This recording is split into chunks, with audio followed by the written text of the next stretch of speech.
How to start a business. I've made a variety of these videos, and I figured I'd make a quick start guide so that you understand the 3 basic phases of starting a business. I do this thing all the time, over and over and over and over and over, rinse and repeat. Once you get into the habit of starting a business, you will create more than one business. You will create small businesses. You will create medium-sized businesses. You might even create a big business. This is the quick start guide to show you how to do it. As usual, brought to you by the Entrepreneur's Field Guide, the book, and the guided course. If you actually want to dig deep into this process, you got to buy the book. You got to check out the course. I walk you through it myself, Professor Crown, so to speak. That's where that stuff lives. Anyway, here's the quick start guide. Let's get into it. So here's the episode breakdown, section by section. Only 3 sections today. Very straightforward. Number 1, the test is section 1. Section 2, the delivery of your product and service. And finally, section 3 is the scale, right? So scaling this thing up, making that impact bigger and bigger and bigger, hiring talent, using tech, getting smarter, investing back into marketing, what have you. These are the 3 phases of the business. Oh, we're going to have a little bonus round at the end, so please do stick around. Section 1, learn to love testing. You got to love testing. You've got to learn to love it because you're going to do it over and over and over again. In fact, it is the only thing that you can assure yourself you're going to do on a daily basis is run small tests. I like to say cheap tests to determine if you're right. Now, cheap is a lot different to a bigger business as it is to a smaller business, so a cheap test is relative to you. But what I see people do is they say, I want to create the bakery of my dreams, and they go down the street and they rent a $30,000 a month frontage in Soho of Manhattan, and then they go out of business because no one likes their cookies, or they made a mistake, or their supplier didn't bring the right chocolate chips that day. Please don't do this. A small test is a way to prove that your hunch and your skills are right. What I like to say is you need to face the market. The market is not mom and dad. The market is not Uncle Tony. The market means a lot of people. If you bake, a lot of people need to eat your bread before you can determine if it's good or bad. If you write code, a lot of people need to play with your software to see if it's useful and if ultimately they want to pay for it. So what does a test look like? I say a test has to be cheap and easy for you. So a test that's cheap and easy for me might look different compared to you. Okay, let me talk about the cheap tests. Let me talk about the low-tech tests. And let me talk about a little techie test that you should absolutely learn how to do even if you're not high-tech. Number 1, surveys,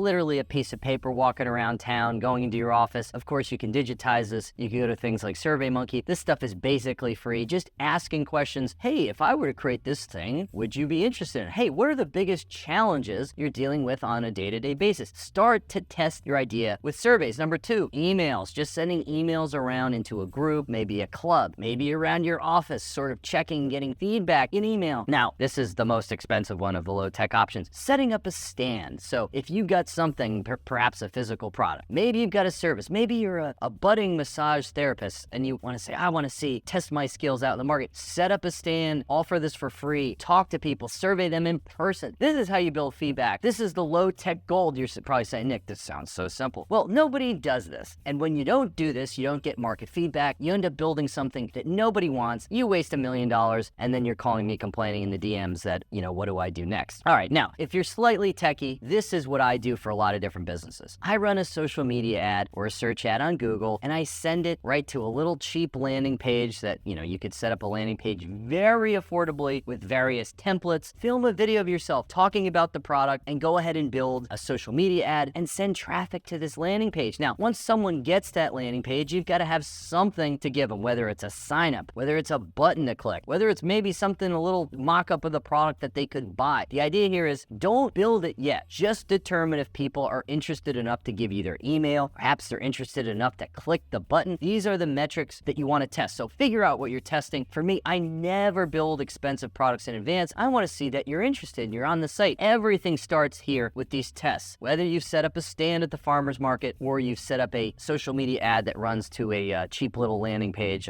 with a template and some copy that you cobbled together. You've got to start testing your ideas before building anything. Now, the total cost of this is probably about $20. So this stage is very low cost. There's a reason why it's low cost. You might need to do this a couple different times. You're definitely going to need to do this a couple different times until you find the recipe, literally if you're a baker, or figuratively if you're a digital marketer, that works, that resonates with people. So you've got to hit. People want to buy your t-shirts. This is awesome. People are buying your beautiful dark chocolate brownies, whatever it is that you're making. People want it. This is when you move to phase 2, which is also section section 2 of the video, called the delivery phase. This means actually getting the product or service into customers' hands in a high quality way. So you only get here when people actually want your stuff. Notice how at no point have we delivered or put the product into people's hands and taken their money until we've determined that they want it. Now, at this phase, we find the cheapest, most effective way to deliver the service. Before we do this, we have to determine 3 things. Number 1, what is the total cost of the project? Maybe I need to invest in machinery. Maybe I need to go and find a partner who is a software engineer. How much is that going to cost? We need to determine and catalog the cost of the project. This is critical. Number 2, we need to determine how long it's going to take from customers showing up and buying stuff to actually break even on the business. The break-even point for the best businesses is, I think I could break even in a week. I think if I sell 100 loaves of bread, I pay for that bread maker that I just bought and put in my kitchen and started this process sort of DIY. So determine how long it's going to take for customers coming in, buying stuff, for you to break even. Number 3, determine the maintenance costs, meaning after you build the darn thing, how much does it cost to maintain? Does your bread maker use a lot of electricity? Is the person helping you, perhaps you have an assistant, how expensive is him or her? This is going to determine if you can stay in business or not. I got to throw this out there. That means if you need Johnny PhD to do the work for you, and Johnny PhD needs $1,000 a day, or he makes $200,000 or $300,000 a year, you might need to go back to square one to how you're going to deliver this product cheaper, because you probably can't afford Johnny yet. Johnny's expensive. All right, so you say, oh, well, I was hoping to hire Johnny, Nick. What do I do? Here's affordable delivery. So 3 different areas that I consider affordable delivery strategies. Strategy number 1, do it all yourself. If you can do it all yourself, well, that's the cheapest and most affordable delivery. You should start here because you're going to learn the in and outs of the business. Also, you've created a business that actually has a chance of working because you don't have to rely on anyone else. You don't have to pay anyone else. So do it all yourself. Now, if you can't do it all yourself, you've created something that is multi-stepped, multi-phased, multi-pronged, if you will. I like to call these Slack channel companies. So using a Slack channel, Slack is just a communication tool. It's kind of like a chat room, basically, but you can highly organize these and sort people into groups so you can use contractors to create something that looks like an organized company. Easy communication, very, very cheap and seamless. Everyone gets along because all the messages are organized and no one's complaining that they didn't see the update. It is just such an easy way to do business. Slack channel communication rooms are absolutely huge. All right, finally, hire a developer to build out custom software to kind of do what you were going to do, make your life a lot easier,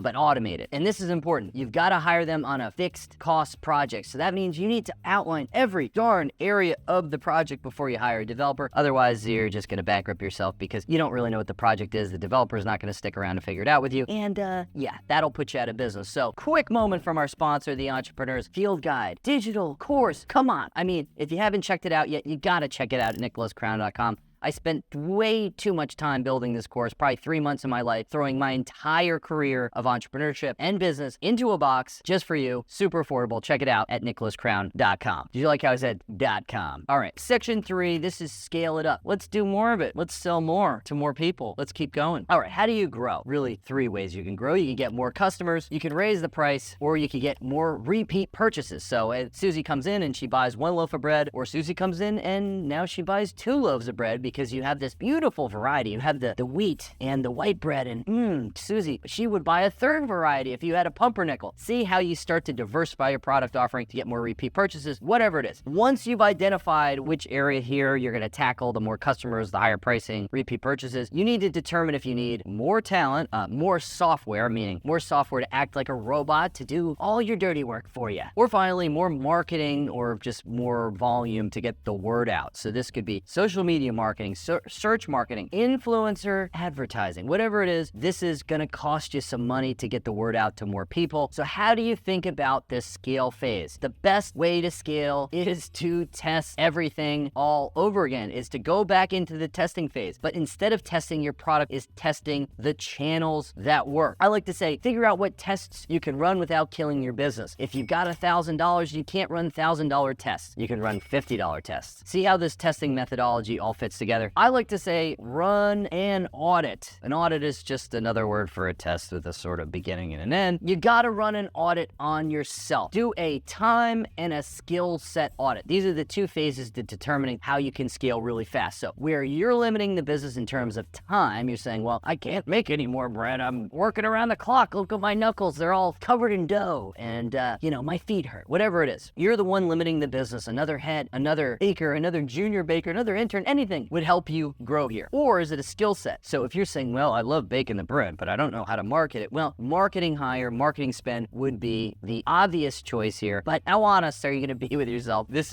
requires a lot of introspection, and it requires pushing that ego down a little bit. So you find exactly what skill set you need. If you're not attracting more customers, but you've got the best bread in town, well, maybe it's a skill set issue, and maybe someone in marketing could help out. Now, once you've identified a strategy to test, maybe you said, well, look, you know what? I'm going to try Instagram ads, and then I'm going to try YouTube ads, and then, you know what? I'm going to try a little door-to-door salesperson that's going to go knock on all the neighborhood doors and offer them a free sample of bread. I don't know if that's going to be legal in your town, but I'm just trying to give you a variety of options. What you want to do is you want to test these without spending hardly any money again to see which works. Now, if your door-to-door bread sample person is starting to drum up business at the bakery because people say, man, that was the best pumpernickel I've ever had, well, then guess what? You're going to go out and you're going to hire that door-to-door bread person 7 days a week. Well, not 7 days a week. I think 6 days a week is fine. I don't know what the labor laws are for door-to-door bread salesmen, but if you see that the Facebook ad or the Google ad or whatever it is starting to outperform the others, you're going to start to invest more in that strategy and push. This is how every single business scales, just with bigger numbers and just with a wider variety of marketing channels or headcount or software. It's as simple as that. You knew there was going to be a bonus round. The bonus round today is do something crazy, okay? And I don't mean like hold up a bank.